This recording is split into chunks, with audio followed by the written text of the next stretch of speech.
संपत्ति अंतरण अधिनियम 1882। नमस्ते। संपत्ति अंतरण अधिनियम 1882 धारा 5 से 53A तक इस अधिनियम में संपत्ति के अंतरण से संबंधित प्रावधान दिए गए हैं। संपत्ति अंतरण से क्या तात्पर्य है? परिभाषा सेक्शन 5 TPA।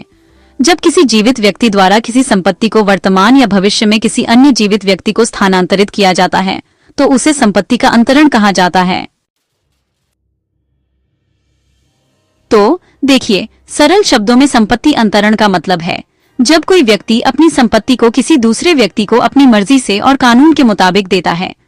ये अंतरण स्थायी भी हो सकता है और अस्थायी भी। अब जीवित व्यक्ति का मतलब समझते हैं। इसमें व्यक्ति, कंपनी, संगठन या संघ आते हैं, बशर्ते वे विधिक रूप से अस्तित्व में हों। तो सवाल उठता है कि संपत्ति के अंतरण के लिए कौन सक्षम यानी कॉम्पिटेंट होता है? संपत्ति को वैध रूप से स्थानांतरित करने के लिए कुछ योग्यताएं जरूरी होती हैं। वयस्क यानी कि अंतरणकर्ता की आयु कम से कम 18 वर्ष होनी चाहिए। समझदार होने का मतलब है कि व्यक्ति को अपनी कार्यवाही की प्रकृति समझने की मानसिक क्षमता होनी चाहिए।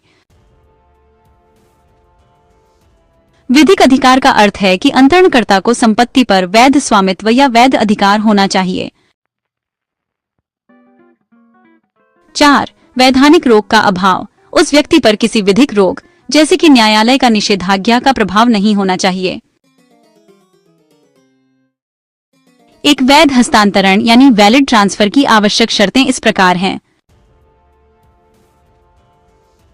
1. अधिकारिता। हस्तांतरणकर्ता और प्राप्तकर्ता दोनों ही विधिक रूप से सक्षम होने चाहिए।